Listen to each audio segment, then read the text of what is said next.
So we're going to make a quick video of mounting a Burris Fast Fire II or Burris Fast Fire III to an Outerimpact MRA plate. So the first thing we need to do is unpackage everything.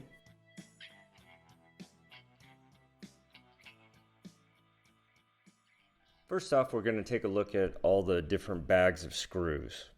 So the first one we have is a bag marked DVT, and in it you're going to find the dovetail, the alignment pins, and then the screws to mount the MRA to the dovetail.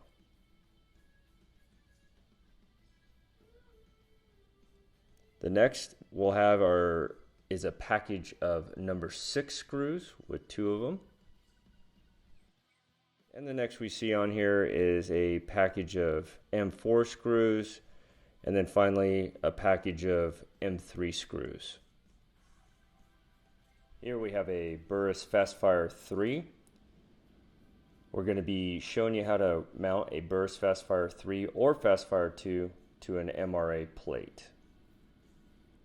We're going to need 2 bags. First bag will be the bag marked M3 quantity 4. And then we're going to need the bag marked DVT. If you can see that in the camera, the bag marked DVT.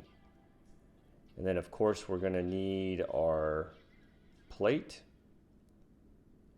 And finally we'll need our sight, which will either be a Burris Fast Fire III or a Burris Fast Fire II. Here's an example of the instructions we can use to identify all items needed for installation. From the instructions, we can identify our alignment pin hole locations. We prefer to put them in a diagonal orientation, but you do have 4 holes to choose from, and you can orientate them any way you would like. After the pins are installed, you can take your Burris Fast Fire II or Fast Fire III and align it with the pins. When using the Burris Fast Fire II, Outerimpact does not recommend the use of the gasket plate.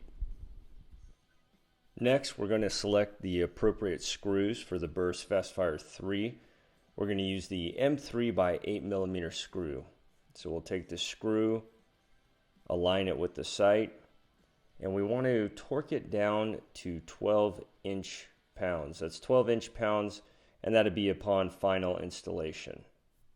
After snugging up the screws, we'll check to make sure the screws don't protrude below the bottom of the plate.